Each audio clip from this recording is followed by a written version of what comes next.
preciso andar, vou por aí a procurar, sorrir pra não chorar. Deixe-me, preciso andar, vou por aí a procurar, sorrir pra não chorar. Quero assistir ao sol nascer, ver as águas dos rios correr, ouvir os pássaros cantar. Eu quero nascer, quero viver. Deixe-me, preciso andar, vou por aí a procurar, sorrir pra não chorar. Muito bem, conforme anunciamos, estamos recebendo hoje nos estúdios da Rádio Bandeirantes em São Paulo a atriz, autora, essa grande artista, Maitê Proença. Como você está, Maitê? Tudo bem? Seja muito bem-vinda, hein? Muito obrigada, Danilo, por me receber aqui. Muito bom, vamos conversar. Olha, Maitê que está aqui para dividir as novidades da carreira, os novos projetos, entre eles o espetáculo Pior de Mim, que após vários formatos, online, híbrido, com plateia, sem plateia, agora ganha uma temporada mesmo de teatro nos palcos, com a presença do público, né? Temporada aqui em São Paulo no Teatro UOL, antigo Teatro Folha, dentro do Shopping Pátio Higienópolis. Daqui a pouco eu vou passar o serviço completo aqui para o nosso ouvinte, né? Hoje, inclusive, tem peça. Ontem teve, né? Maitê acabou tarde, né? E atendeu aqui o nosso convite para estar aqui hoje cedo. E hoje à noite tem peça também lá no Teatro UOL. Mas antes, Maitê, falar que eu já fui te assistir e a gente sai arrebatado mesmo, né? Pela história, pela sua história, porque afinal de contas a peça é contada em primeira pessoa, não é? E você abre um diário da sua vida, né? E compartilha com o público, né? Não tem figurino, você de cara limpa, né? Contando as histórias da Maitê. E não só histórias profissionais, de novelas que você fez, de trabalhos, que isso o público acaba conhecendo mesmo, né? Mas histórias da sua vida, da sua infância, de onde você estudou, das viagens que você fez, das pessoas que você encontrou pelo caminho, não é? Fala um pouquinho, então, sobre esse espetáculo e por que a decisão de abrir esse diário com o público. Na verdade, ele não é sobre mim. Apesar disso, de tudo que você falou, eu não vou a fundo, não entro a fundo, não falo em viagem, quais a viagem, para onde eu fui, não tem nada disso, né? Eu passo pela minha história porque é o caminho que eu encontrei para falar de você. E todas as pessoas que vão ver depois, porque depois eu assino livros, tem o livro que nasceu da peça, né? E até trouxe ele aqui, você tem o teu aqui, né? Então, que é o Pior de Mim, ele é um livro duplo, né? Tem dois, tem toda uma transação aqui, depois a gente fala. Mas eu assino depois e as pessoas falam que a peça é libertadora, porque elas vão lá naquele lugar escondido delas. É para falar disso, porque ela nasceu na pandemia. Eu estava lá como todo mundo, apavorada, botava o nariz para fora de casa, achava que ia morrer, ia pegar uma batata, tinha que me encher de álcool, e Deus me livre, e agora? Será que eu me contaminei e tal? Então, no meio disso, me pediram uma peça inédita para fazer no teatro vazio, com câmeras. Falei, mas como é que é isso? Não tem ninguém? Não tem ninguém. Eu falei, mas e peça inédita? Não tem uma peça inédita. Tô aqui deprimida, achando que eu vou morrer. Como é que eu vou fazer uma peça inédita? E aí pensei, mas o que faz sentido? Agora que o mundo mudou, tá de pernas pro ar, o que pode ser relevante neste momento para eu falar com uma pessoa que está em casa de pijama, chinelão, lá, nas mesmas circunstâncias que eu, e eu pensei, só a verdade mais profunda. Então, ao mesmo tempo eu pensava assim, as pessoas estão muito reduzidas a um Instagram, onde todo mundo é maravilhoso, estupendo, tem uma vida aventuresca, tem 1 milhão de amigos, ninguém tem frustrações, tem a pele linda, é alto, retumbante, alegre e sorridente. E começou o BBB também, que é outro lugar de mentira, porque o cara sabe que tem 20 câmeras em volta dele, ele está fazendo um personagem, que ele não tem um pingo de espontaneidade. E a gente está cercado de fake news. Ou seja, é o pior dos mundos, porque na pandemia e tudo aquilo junto, o sujeito, por comparação, se sente um imprestável, porque é inalcançável esse mundo da ilusão maravilhoso, né? Então, a verdade, eu tinha uns escritos que estavam lá escondidos até de mim, não ia usar para nada. Era uma espécie eu não sei para que aquilo estava lá, eu nem olhava para aquele negócio, sabe? E aí eu fui lá catar, porque a peça é sobre onde é que eu errei, onde é que eu senti vergonha profunda, onde é que eu achei que estava acertando e por que eu não via o que eu vi agora, o que eu não vi, por que eu ergui muros onde na verdade eu queria construir eram pontes com as pessoas. Como todo mundo, eu também quero ser gostada. Não vale tudo? Não, não vale tudo. Há critérios para isso. Mas eu ergui muros onde não eram necessários. Por que onde é que eu escorreguei na casca de banana feio, né? Porque eu acho que todo mundo tem uma porta dos fundos. Tem um lugar por onde você escapa. O cara bebe de noite escondido, o cara se droga, ele toma remedinhos, ele distrata as pessoas que ele ama mais, ele tem relações com... Essas coisas todas da neurose humana. E eu acho que quando as pessoas vão ver a peça, o que acontece, que muito me alegra agora que nós estamos no presencial, é que elas falam, nossa, eu fui lá naquele meu... lá. Isso que é arte, né? Porque senão seria o que você disse, seria um diário. E um diário não tem a menor importância o que eu fiz quando eu nasci, nada disso, né? Mas a arte, ela faz esse negócio de você... Fala, putz, o cara estava falando comigo, aquilo era para mim. Né? Mas você acaba usando assim, um pano de fundo da sua história, não é? Como você disse, dos seus erros, onde você errou, para também a provocar o espectador a refletir, a pensar, a se questionar. Outro dia, acompanhei, não sei se foi uma live que você fez, enfim, algum trecho que você colocou no seu Instagram, não sei onde foi, você falando de uma pessoa que foi assistir a peça, um rapaz, que no final conversou com você e falou que ele não conseguia chamar o pai de pai, não foi isso, Maitê? Foi. Essa história foi muito comovente, porque ele me disse, Maitê, a vida inteira eu não consegui falar a palavra pai para o meu pai. E quando ele estava no leito de morte, indo embora, eu no hospital com ele, sentei do lado dele e falei pai 1000 vezes. Pai, pai, pai, papai, papai, papai, papai, papai, papai. E ele foi. Enquanto eu estava vendo a peça... eu tive flashes desse momento, vários flashes desse momento. Então, ela faz essa catarse, porque as pessoas vão lá, não tem nada a ver com o que eu estava contando ali no palco, mas tem, porque é desse lugar, é isso que importa. Não o que aconteceu não tem a menor importância, mas, aliás, eu sou uma pessoa reservada, eu jamais falaria das minhas coisas, não tivesse eu sido obrigada a fazê-lo, porque foi aberta, minha história foi exposta, a minha revelia há anos atrás e tal, e me obrigou então, dar minha versão.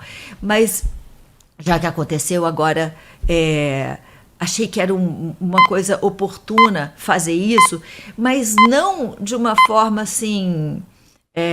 para um vale de lágrimas, Deus me livre, tem uma guerra na Ucrânia, nós acabamos de sair de uma pandemia, estamos nela ainda, sei lá, então eu jamais faria isso, eu sou uma pessoa alegre, então eu não faria isso, né? Você foi lá, a gente não sai se arrastando da peça, né?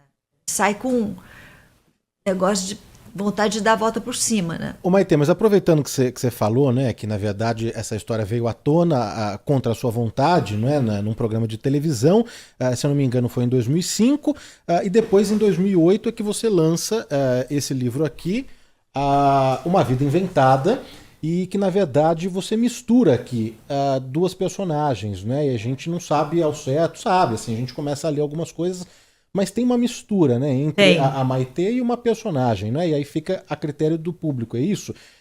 Foi uma escolha, né, era como eu falei, eu preciso dar a minha versão dessa história, já que agora, né, depois de 25 anos de vida pública, essa história apareceu e eu não era mais aquela pessoa que tinha uma vida perfeita, né, que as pessoas podiam imaginar, o público. Então agora eu era uma pessoa com uma tragédia que teve várias consequências na vida das pessoas e aí eu resolvi fazer tem duas histórias de duas mulheres aqui e E se é para confundir mesmo a ideia, né? Tem elementos biográficos, eu botei na vida dessas duas. Mas se uma delas é a Maitê, então, mas a outra tem um futuro completamente diferente desse futuro que as pessoas conhecem da Maitê, né? Da vida adulta da Maitê. Então, se elas são a mesma pessoa, então talvez tudo não seja verdade, né? Então eu faço essa brincadeira, é um livro de ficção. Ele vendeu 150 mil cópias, esse livro aqui, na época. Agora eu mexi nele, reeditei, reescrevi, tá muito mais bonito, tem essa capa linda do Ronaldo Fraga. E aí, por que eu botei junto? Porque ele ficou 18 anos, 15 anos, sei lá, ele esgotou. Eu mudei de editora e tal, e aí eu agora voltei para minha editora antiga e a gente fez junto, porque se uma dessas personagens é a Maitê e quem resolve isso é o leitor, então essa daqui é o futuro daquela, né? E, então tinha tudo a ver colocar junto, e é um livro, saiu um livro tão bonito, né? Porque tem essa concepção visual, assim, que você pega um artista para fazer mesmo, eles fazem uns trecos assim, olha que maravilha. Sabe como é que eu convidei ele para fazer? Posso contar? Pode, claro. A gente estava no Cariri, lá no interior do nada, onde você olha para tudo quanto é lá, do seco e tal, e aí dentro de uma van, indo para um lugar, a próxima cidade estava a 5 horas de distância e a van quebrou. Quebrou, não tinha jeito, ninguém sabia. Bom, e agora, né, tal. E aí, naquelas circunstâncias, eu resolvi convidar o Ronaldo para fazer a capa do livro, entendeu? Falei, olha, eu tive um insight aqui no meio desses cactos, que você é a pessoa. E ele topou imediatamente e aí fez esse negócio lindo. E ao final da peça, a Maitê, os livros estão à venda lá no teatro, ao final da peça ela autografa também, né? Porque tem aqui Uma Vida Inventada, que ela mexeu, e tem também O Pior de Mim, né?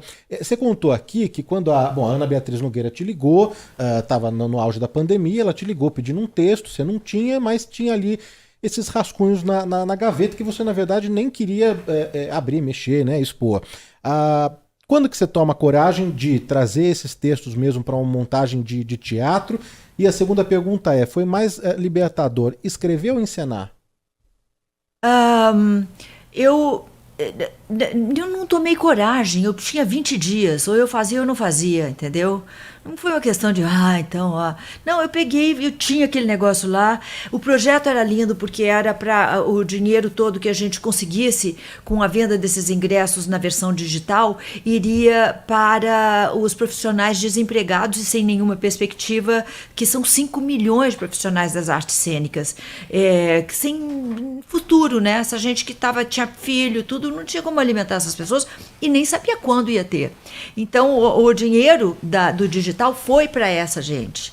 E aí eu falei, vou dar um jeito aqui, vou inventar alguma coisa. Aí fui lá, comecei a escrever. Na verdade, o que a gente gosta não é do conteúdo, é da forma. Você pode perguntar para os autores. É a forma que te acorda de noite, é aquela palavra que fala, agora peguei, é essa palavra, tá? Tira lá, vai lá, 3 horas da manhã você levanta. Você não levantaria por nada, né? Se aquela pessoa por quem você é apaixonada aparecesse na porta, você continua, não, amanhã, depois a gente... Mas aquilo lá se levanta para arrumar o jeito e tal. Aí quando ganhou uma forma e que virou teatro, eu falei, dá para fazer. Aí fui, e também tinha vantagem de não ter ninguém, né? Não tinha ninguém ali para ver. Tinha, mas eu não estava vendo, né? Então, nasceu e foi muito legal. Mas essa coisa aí da autora e da atriz, são entidades que não conversam entre si. Porque eu já escrevi, acho que 4 peças e adaptei uma outra do Chaucer, né, do Geoffrey Chaucer, um clássico maravilhoso, que é A Mulher de Bath. Mas eu mesma esqueço os meus textos. Quando eu estou em cena, eu esqueço o texto, a outra atriz não esquece. Então, as pessoas não entendem e falam assim, mas como é que você... O que acontece? Você não escreveu, já não entra na cabeça na hora que escreve? Não. É uma outra pessoa que escreve. Então, são 2 etapas. Eu não sei o que é mais libertador. Nem sei se é libertador. Acho que é, de certa forma, porque aquilo ficaria engasgado dentro da minha... Na verdade, se aquilo não tivesse sido exposto à minha revelia, agora eu dei uma forma para a história, mas o que motivou as minhas revelações lá, há 20 anos atrás, né? Se não tivesse acontecido, teria ficado engasgado ali na minha garganta. Eu jamais teria falado sobre isso, até porque a história não é só minha, né?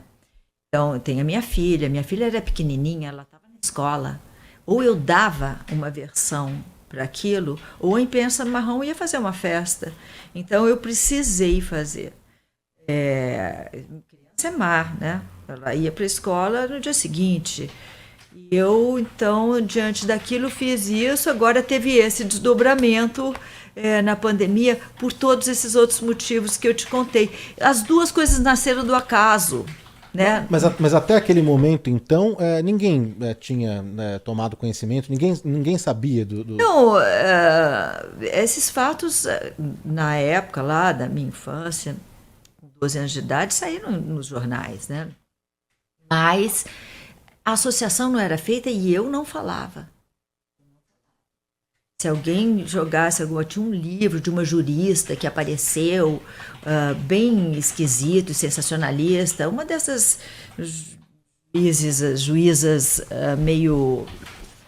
hoje em dia tem muitas, mas as outras maravilhosas, né, do nosso Supremo, extraordinárias e tal, mas ela tinha feito um livro sensacionalista, com os crimes do século, um negócio assim, sabe, Mas era um negócio para um grupo de direito, um negócio completamente reservado. Então, não. E eu era aquela estrela, com aquela vida suave, né? E num jardim de flores e tudo, e tinha uma vida extraordinária, e de repente, de uma hora para outra, as coisas mudaram na percepção do público. Eu mesma convivia internamente com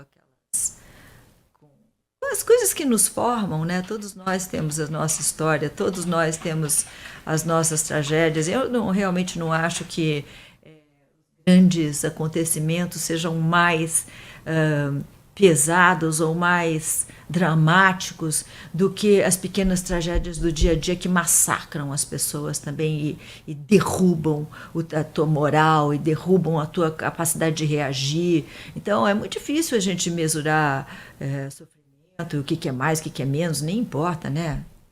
Ô Maite, mas até aquele momento também, se blindar um pouco e se reservar, você tem todo o direito, claro, é a sua vida, é a sua história, como você disse também, história de outras pessoas, não é? Mas isso também criou, de uma certa forma, uma angústia, uma ansiedade dentro de você, justamente, né, do público, da imprensa, dos fãs, das pessoas te olharem com essa vida perfeita, não é? De que é uma atriz bem-sucedida, que tem fama, que tem sucesso, que tem dinheiro, que é bonita, e de fato não conhecerem como é a Maite por dentro, essa ebulição toda? Não, pelo contrário, eu tinha muita coisa para fazer dentro de mim, para ter que dar satisfações públicas de uma história que era muito íntima, né? Não estava preparada para lidar, porque eu estava lidando com o meu emocional convulsionado dentro de mim. E ainda tinha escolhido uma profissão, que na verdade eu não escolhi, também aconteceu do acaso, mas que te obriga a mexer em emoções. A matéria-prima do ator é a emoção. Eu tinha muito medo delas, porque eu tinha medo de ir lá e nunca mais sair. Se eu fosse lá onde eu tenho que catar minhas lágrimas, eu poderia afundar num poço, numa maré movediça e ser tragada por aquilo, entendeu? Então eu estava às voltas com isso. Elaborar, falar, ter que lidar com o público, falar deste assunto que era tão doloroso, destes assuntos, porque teve 300 consequências, né? Das quais eu também não falo, né? Porque também eu me reservo o direito de manter alguma intimidade. Mas, então não, eu acho que teria sido bem mais simples se eu tivesse conseguido amadurecer com a paz que eu precisava ter. Mas não aconteceu, então a gente lida com o que vem, né? Aproveitando que você falou sobre que as coisas foram acontecendo na sua vida, né? E aqui entra a sua profissão, o seu ofício, né? Que você sempre fala que não teve uma vocação para ser artista, atriz, seguir essa carreira. Você chegou a prestar vestibular para muitas faculdades. Se não me engano, até entrou e cursou um pouco de psicologia, não foi isso, Maitê, ou não? Não, eu estudei na USP, né? Eu cheguei a cursar comunicações na USP, porque como eu não sabia o que eu queria fazer, eu entrei em psicologia, eu entrei em propaganda e marketing, entrei em que mais? Artes plásticas, tinham várias coisas assim que eu pensava que eu pensava em ser assistente social na África, sabe? Eu tinha umas ideias assim do que eu gostaria de fazer, mas como o vestibular não resolveu por mim, porque eu entrei nas universidades nos negócios que eu prestei, eu acabei indo viajar, fiquei 2 anos viajando. Quando eu voltei e que eu fui retomar, escolhi a USP, porque eu tinha que escolher um deles, eu tinha trancado a matrícula. Eu não tinha aula, só tinha greve. Não tinha aula mesmo, era um negócio assim, era uma época de muita greve. E aí eu acabei enveredando por essa história. E está acontecendo alguma coisa aproximar aí? um pouquinho o microfone aqui da Maitê, Mamona. Vocês estão com problemas? Não, só colocar o eu estou microfone vendo que tem um movimento, vocês não estão vendo, mas eu estou, esse moço aqui, eu estou aqui desconcentrada. A Mamona é da nossa técnica, que veio só ajustar, só chegar um pouquinho mais Melhorou? perto do microfone da Maitê. Tá, então, até esqueci o que a gente estava falando. Do curso, né, que daí você acabou fazendo. Não, eu acabei cursando, mas não concluí, porque a vida da atriz me tragou para dentro de uma atividade que não permitia fazer as duas coisas naquele momento, né? Aí você chegou a fazer alguns cursos lá no MIS, né, no Museu da Imagem e do Som. Não, na verdade, quando eu fui viajar, eu fiz vários cursos na Sorbonne. Me formei, tenho diploma e tal, nunca fui buscar os diplomas, mas poderia, né? E depois eu pensava que eu ia voltar para lá. Eu não tinha nenhuma pretensão de ser atriz, nem diretora, nem nada disso, assim.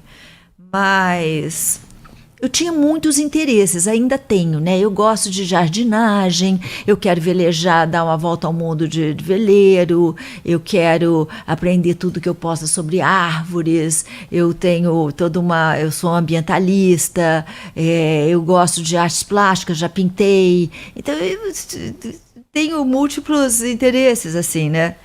E naquela época eu também tinha, acabou que não deu para fazer, porque... Mas começou, na verdade, com esse encontro com o Antônio Filho e o Mário Prata, não foi eles que chegaram a te convencer ou não? Eles chegaram a me convencer, eles me enrolaram. Eles me enrolaram muito, eu era muito ingênua. Eu estava chegando da Índia, eu era meio bicho grilo, sabe, assim, meio hippie e tal. Aí fiz um curso no MIS, que era acho que era roteiro, alguma coisa assim. E tinha, assim, Lígia Fagundes Telles, Jabor, Cacá Diegues, Inácio de Loyola, o Mário Prata, o Antônio Filho, todo mundo me viu ali. Eu não falava nada, porque aquela gente, né, sábia, em volta de mim ficava quieta, mas de vez em quando eu falava uma coisinha. E aí, como eu não era de todo estúpida, eles prestavam atenção. Porque aquela menina com aquela cara e tal, e aí fazendo umas perguntas mais ou menos, eles ficaram prestando atenção. Aí o Antunes me chamou para fazer um teste pro grupo dele, tinha, sei lá, 200 pessoas, ficaram 20, e eu acho que ele me deu uma protegida lá, eu fiquei. E trabalhei com ele durante 1 ano, e nisso o Mário Prata, que tinha me conhecido lá atrás, estava fazendo uma novela que chamava Dinheiro Vivo, foi lá me catar. Da Tupi, não é? Ele estava fazendo na Tupi. A Tupi já falida, era uma coisa louca. O cameraman saía de trás da câmera para fazer, para ser, como é que chama isso? Contra-regra? Não, contra-regra não. Como é que chama? Quando que não é ator, mas é quase. É figurante. Figurante. A figuração era toda feita pela equipe que estava lá montando. Aí chegava um cara, vem aí, você vai sentar aí. Você fica aí no restaurante, você está conversando, ela vai entrar e tal. Então ele saiu da câmera, correndo, ia lá, sentava, ficava ali fingindo que estava comendo no restaurante. Depois era tudo assim. Estava acabando de acabar a Tupi. Mas a novela deu muito certo. E o Mário Prata e o Zé Anchieta me chamaram para um botequim, ficamos a noite inteira conversando e eles falaram para mim que a gente ia fazer televisão underground. E eu acreditei que era uma coisa, sabe, assim, né? E aí falei, bom, eu faço então uma semana. Falei, tá, uma semana. Se você não gostar, você vai embora. Aí depois de uma semana, outra enrolação. Não, fica mais uma. E assim foi. E eu fui até o fim da novela, a Globo começou a olhar e aí o resto é história. Mas dessa experiência, né? Porque se você não tinha certeza do que você queria, gostava de muitas coisas, essa primeira experiência ali em 79 foi satisfatória? Mexeu com você? Você continuou assim, de uma forma natural, depois com um contrato com a Globo? Como foi, Maitê? Não mexeu comigo, não. Eu continuei achando que eu estava só de passagem e eu tinha umas questões pessoais que eu precisava resolver antes de voltar para fora. Eu ia morar fora. E aí eu fiquei enrolando, fazendo essas coisas, entendeu? Aí a Globo chamou, eu fui, acabei indo, assim, porque deram espaço para eu. E até de grana, que eu pedi um dinheiro, assim, não tinha a menor ideia de quanto que era, né? Mas como eles viram que eu não estava interessada, se você precisa de leite para alimentar teu filho, ninguém te dá, mas se você precisa de uísque para botar para encher a cara, aí o cara vai lá e fica interessado. Então, eu chutei lá para cima, o cara falou que sim, sabe? Aí eu falei, caramba, vou experimentar, porque aí eu posso pagar meu curso. Assim, eu tinha todo um futuro lá bolado que eu ia fazer com aquela grana. Então, não foi por convicção e tal. Eu estava ali descompromissada. Na verdade, eu só comecei a achar que dava para seguir a carreira assim, na Dona Beija. Dona Beija, eu falei, ter um pouco consiga fazer esse negócio direito, talvez dê. Então foi por ali que eu me lembro que deu um clique, assim. Porque, bom, você depois, quando foi contratada para a Globo, começou ali em 80, já fez as Três Marias, né? Do Wilson Rocha e do Walter Negrão, não foi? Foi. E depois emendou, acho que 2 ou 3 projetos do Silvio de Abreu, o Jogo da Vida, Guerra do Sexo, 81 e 83. Só que daí você voltou, voltou na verdade para Manchete, aí que você fez. Não, eu fui para Manchete não existia. A Manchete era uma editora, né? A gente falava que era um restaurante com uma editora em cima, porque na verdade a vocação era de restaurante. O doutor Adolfo gostava era de comer, entendeu? Aí ele botou um negócio lá em cima para... E eu me lembro muito ele sentava assim comigo, né? Aí eu sentava assim do lado dele. Vem aqui, menina, senta aqui. Aí eu sentava e tal. E a cachorra dele, a Manchetinha, ela ficava entre nós. Ele tinha ele amava cachorros. E a Manchetinha era predileta. A Manchetinha comia no prato da gente. E não podia falar nada. Porque eu estava lá comendo e a Manchetinha comendo comigo. Mas, eu gosto de cachorro, mas não tanto. Mas ele era o dono do negócio, então não dava, né, para reclamar. Ele achava que bonitinha, não, muito bonitinha, cachorra. E ficava nisso.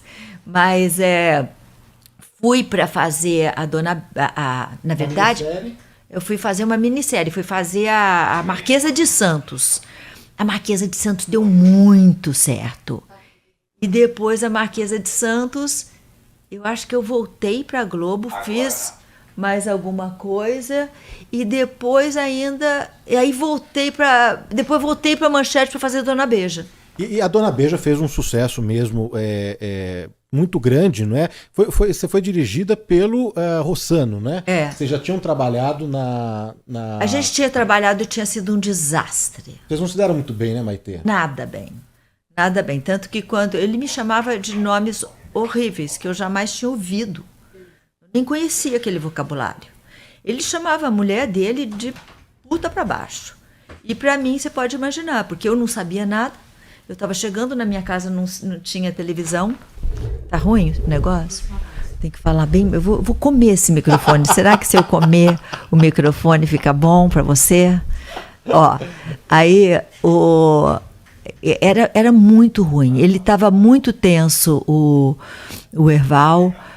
Eu acho que ele não estava feliz lá na TV Globo, né? E aí era um negócio assim. Eu cheguei a subir, eu fui para a direção e falei: olha, eu não posso trabalhar aqui. Eu achava que era uma boa ideia, mas realmente não é. Eu me enganei, por favor, me liberem. E aí o Boni falou: não dá, você tem um contrato, agora você assinou um contrato, então agora você vai ficar aqui. Para nós está ótimo. E estava mesmo, o Ibope das coisas ia muito bem, as pessoas, o público, eu não sabia nada, mas o público gostava. Tinha alguma coisa ali tinha alguma verdade ali, alguma coisa, eu não sei o que é, mas o fato era que era um sucesso retumbante, dava certo, eu virei a coqueluche, não era como hoje, que tem um monte de gente querendo ser ator e tal, era diferente, só tinha eu. Então, eu cheguei lá e eu era, sei lá, as entrevistas eram legais, eu era uma curiosidade, foi um fenômeno, assim.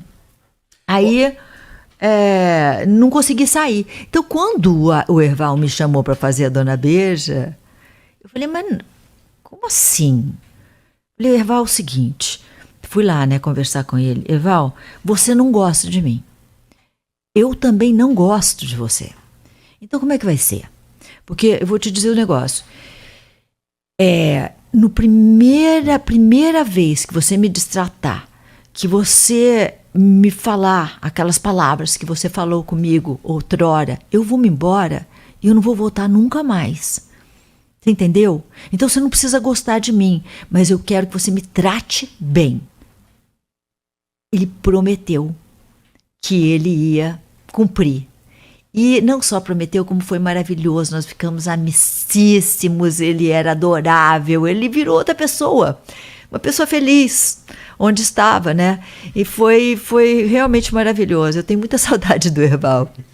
Ô Maite, a gente está falando de Dona Beija, mas uma outra novela, evidentemente que a gente não vai citar aqui toda a sua filmografia, né? Você fez muita coisa, só de TV Globo foram 37 anos contratada, né? Mas Guerra dos Sexos foi uma novela que vocês, eu falo vocês porque toda a equipe, né, dos escritores, dos diretores, dos autores, enfim, vocês se permitiram também, não é, na linguagem, no formato, no texto, e vocês tiveram também muita coragem e o público comprou também a ideia, né?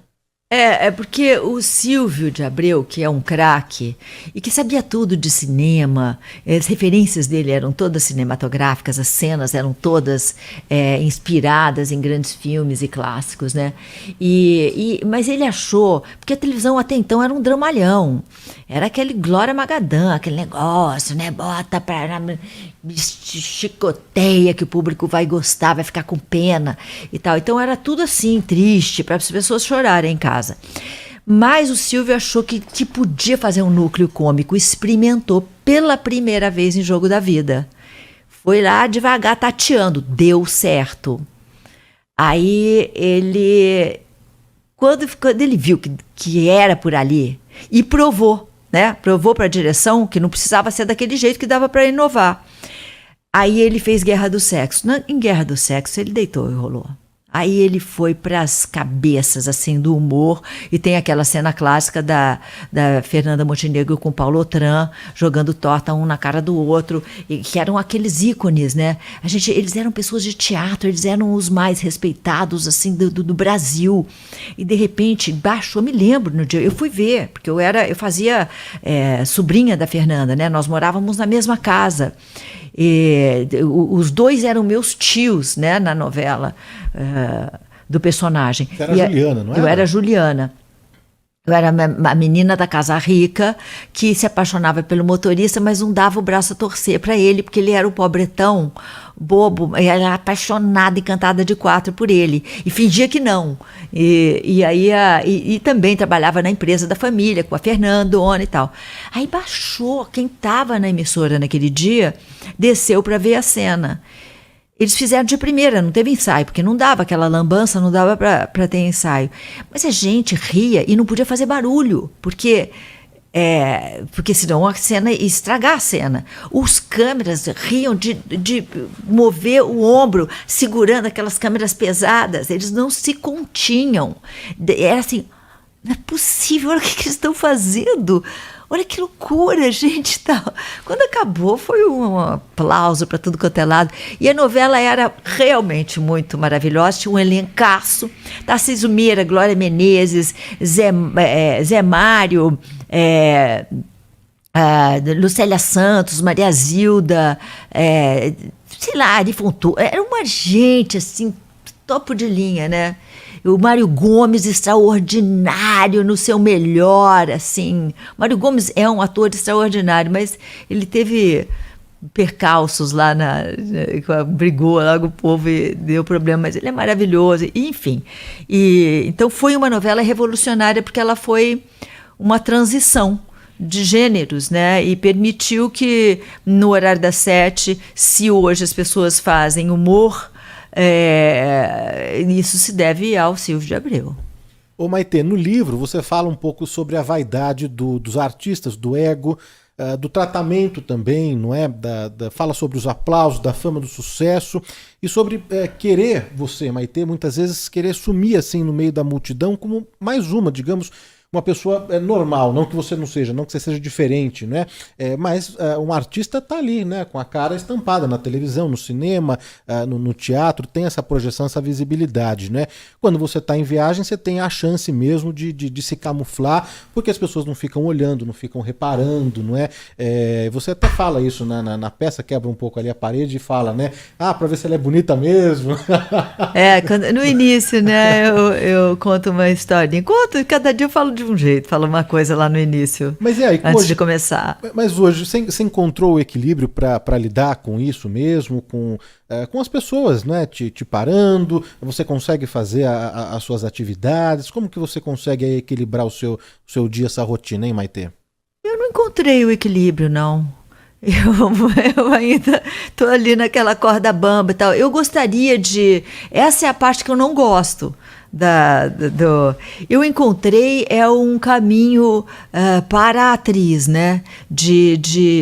Eu entendi, por exemplo, nessa peça que eu não posso chegar, apertar um botão e achar que vai sair. Eu tenho que me concentrar. Eu tenho que entrar num templo antes.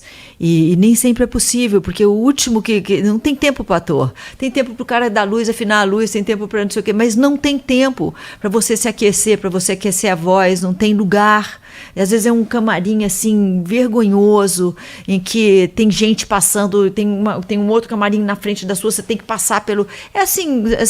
o que acontece no backstage é um negócio que não ajuda, né? Mas quando a gente está na rua, por exemplo, eu gostaria eu sou uma pessoa reflexiva, né? Eu gostaria de poder entrar dentro do meu mundo e ir me preparando e pensar as coisas. Eu sou escritora, então quando eu estou andando, em geral, não sei o que acontece entre os pés e a cabeça, mas muita coisa acontece quando a gente anda. Acho que a química do corpo muda e você volta com o assunto todo pronto. Você precisa dar forma para aquilo, mas a coerência, a linha que você vai seguir, tudo vem da caminhada e tal.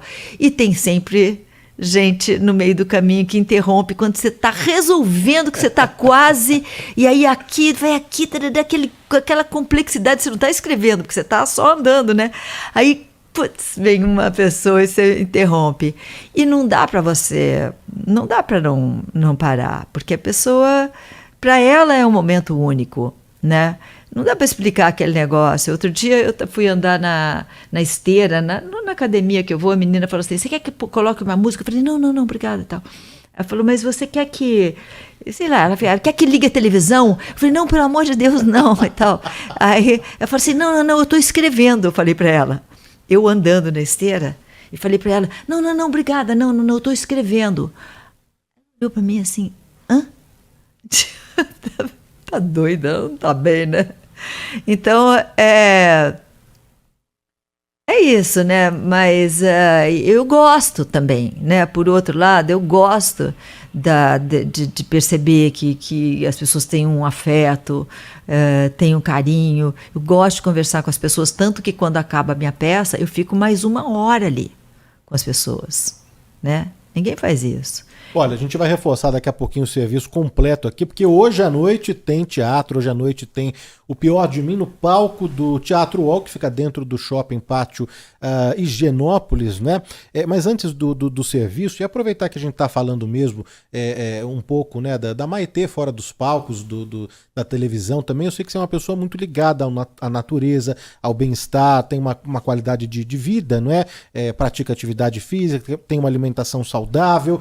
Hoje uma vida regrada, mas no livro, né, você fala que nem sempre teve, né, Maitê? Você revela aqui algumas coisas, é muito espiritualizada também e teve experiências incríveis, né, em vários países, na África, na Ásia, passagens pela Índia que foram marcantes para você e reveladoras, e conseguiu também, de uma certa forma, te ajudar nesse processo todo, né, de se redescobrir também, não foi, Maitê? Tudo ajuda, né, Danilo? Tudo ajuda, a vida ajuda. Como é que chama aquele trompetista maravilhoso? Eu tô com um buraco na minha cabeça. Como? Armstrong. Não, aquele outro. Daqui a pouco eu lembro.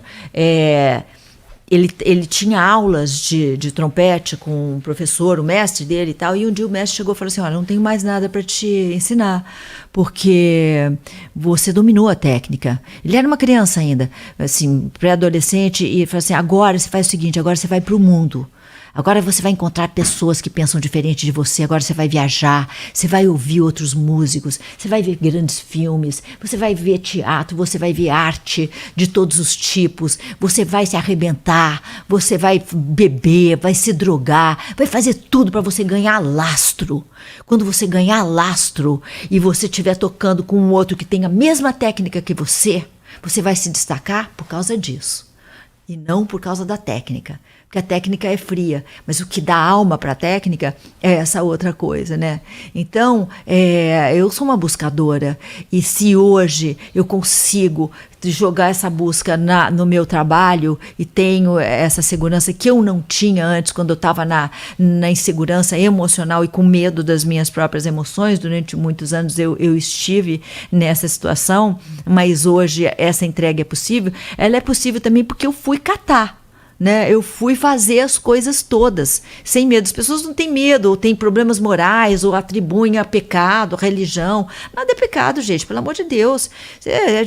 Outro dia eu estava vendo uma pessoa dizer, mas que Deus é esse, né? Quando a gente vai oferecer alguma coisa para Deus, a gente oferece sempre uma coisa horrorosa. Eu vou subir a igreja da Penha de joelhos. Porque eu sei que Deus sádico, né? Que quer que você suba. Por que você não oferece uma noite dançando, que uma grande trepada, um beijo na boca, uma escalada numa montanha maravilhosa, cheia de árvores e passarinhos, né? A gente oferece coisas horrendas, né? Parece um Deus indigente, é uma coisa horrorosa. Então, eu fui catar e fazer de tudo.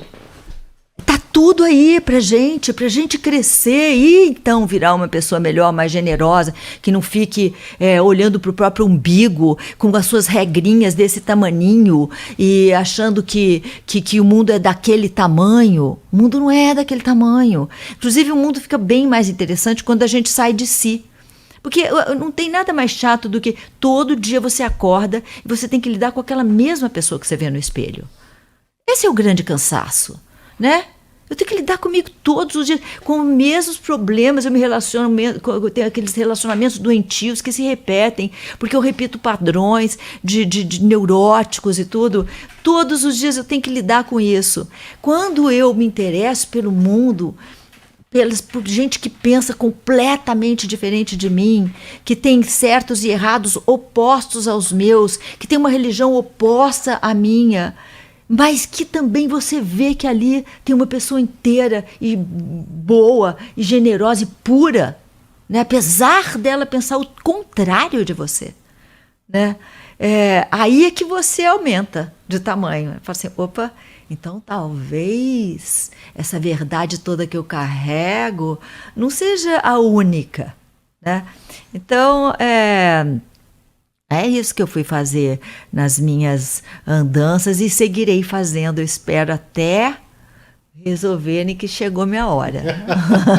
Olha, Maitê, tem muitos ouvintes aqui participando conosco, não é? A Marlene Martinelli, uma grande verdade, concordo plenamente com o que você está falando, um beijo para Maitê. O Edson Marino escreveu aqui também, Marco Andrade, Sérgio Roberto.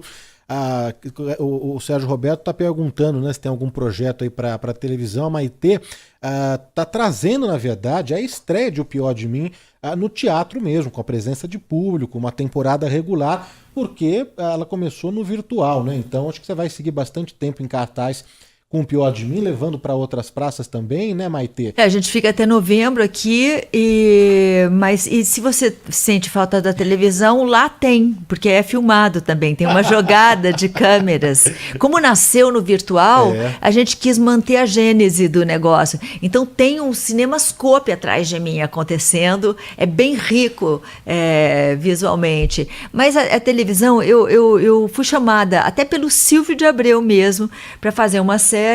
Só que essas TVs a cabo, elas estão esse mundo pós-pandêmico, está todo mundo confuso. Então, o meu personagem entraria para bagunçar a história toda no capítulo 20. E eles resolveram fazer em 2 temporadas. Então, a primeira temporada vai ser filmada agora, acho que por motivos financeiros, não sei direito, e eu entrarei só na segunda temporada, que vai ficar para o ano que vem. Então, não posso falar do assunto ainda. Mas tá aí, tá aí. A Carla Carrapeta de Portugal te mandou um beijo aqui, tá acompanhando também a gente. A Silvia Crisante, grata surpresa, Maitê, uma querida, deu meu abraço a ela.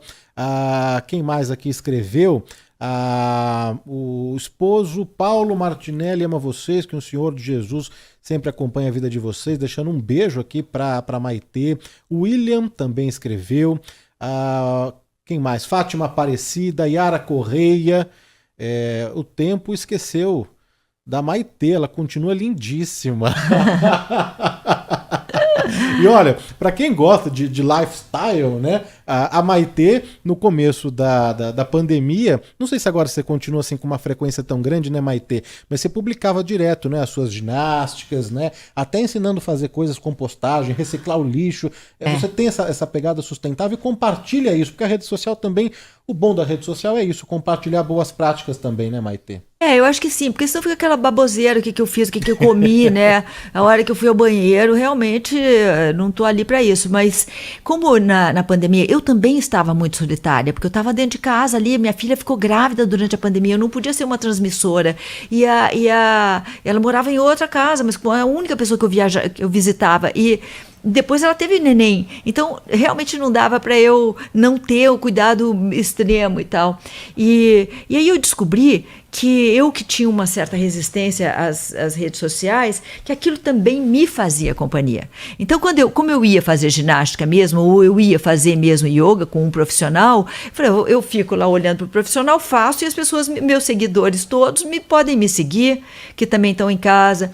Comecei a ensinar a fazer os produtos que eu fazia. Na minha casa, eu limpo a casa com 3 produtos, só tem 3. Com bicarbonato, sabão de coco, água, vinagre, álcool, você resolve todas as questões. Tudo. Você lava a roupa, você lava a louça, você lava o chão, você lava o teto, fazer tudo com esses 4 elementos. Além de você fazer uma economia enorme, em vez de você pagar 20, você vai pagar 2, né?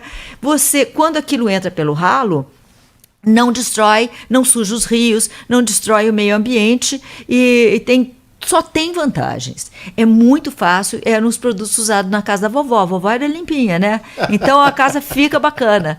E eu vi que as pessoas não sabiam fazer essas coisas, que elas tinham que ir para o supermercado e ficava com medo e tal. Eu falei, faz em casa. É 1 segundo, é facinho. E aí comecei a mostrar como é que fazia desodorante. feito em casa maravilhoso, que você não fica com CC. Tudo que as práticas que eu sempre usei e que são mais saudáveis, porque quando você bota um creme daqueles que custa uma fortuna, você está pagando o potinho, você está pagando todas as porcarias que tem ali dentro, que tem veneno ali dentro, você sabe, né? Além do creminho e do óleo que tem ali que fazem bem, tem um monte de outras coisas com os quais o teu organismo vai ter que lidar e que não fazem bem. Fazem bem num primeiro momento, mas o teu está passando pelo teu fígado, pelo teu rim, pelo baço, tudo está tendo que destrinchar aquele veneno, tirar o veneno de porta, para que a pele possa... Então, ao mesmo tempo, você está se envelhecendo. É uma faca de 2 gumes. Eu sou igual aos indianos. Eu só uso na minha pele o que eu poderia comer. Pode comer? Então eu passo na pele. Então, e fui ensinando essas coisas, sabe? Tá tudo lá no YouTube. Primeiro passava pelo Instagram. Meu Instagram é eumaiteproenca. E aí botava lá no Instagram e depois eles iam morar no YouTube, no meu canal. Da Maitê. No canal da Maitê. E estão lá. Falo das mulheres de fibra também, que são todas as nossas precursoras, né? O movimento feminista está aí porque tem que estar, né? De novo, toda hora ele ressurge de um jeito mais forte e tal, porque precisa, né? Porque desde Eva que a situação tá ruim para nós. Então, eu falo dessas mulheres que vieram antes. Quem são essas mulheres? Você conhece? Então, eu conto pílulazinhas de 2 minutos das primeiras piratas, a primeira médica, a primeira enfermeira, a primeira aviadora, essas mulheres que abriram caminho no meio de homens, né? E foram muito discriminadas, às vezes foram mortas e tiveram grandes dificuldades para que hoje a gente pudesse estar onde a gente está, que não está ideal, mas está bem melhor do que estava para elas. Olha, Maitê, desculpa te interromper, mas só para reforçar aqui o serviço, então, convidar o ouvinte, O Pior de Mim chega ao Teatro UOL, está em cartaz já no Teatro UOL, dentro do Shopping Higienópolis, sexta, às 21h, 9 da noite, sábado, às 20. Hoje, então, tem espetáculo às 8 horas da noite lá dentro do Shopping Pátio Higienópolis. Isso. Tem estacionamento, tem praça de alimentação, você dá um passeio por lá e depois vai conferir a Maitê Proença. No final, ela autografa esse livro aqui, que eu comprei, já li inteirinho, porque ele é um vira-vira, capa do Ronaldo Fraga. Aqui tem O Pior de Mim e depois Uma Vida Inventada. Maitê, faltando 1 minuto aqui pra gente encerrar o programa, eu só posso te agradecer pelo carinho, viu, por ter aceito aqui o nosso convite, ter compartilhado com os nossos ouvintes, né, histórias da sua vida, falar da peça, dos projetos todos, e preciso aqui, não é, reviver um meme. Fala da Catarina, Maitê! A Narcisa vai adorar isso, saber que ela fechou a entrevista. Ô, Narcisa! Ai, que loucura! Maitê, um beijo, super obrigado, viu? Beijo pra vocês, muito obrigada, eu que agradeço.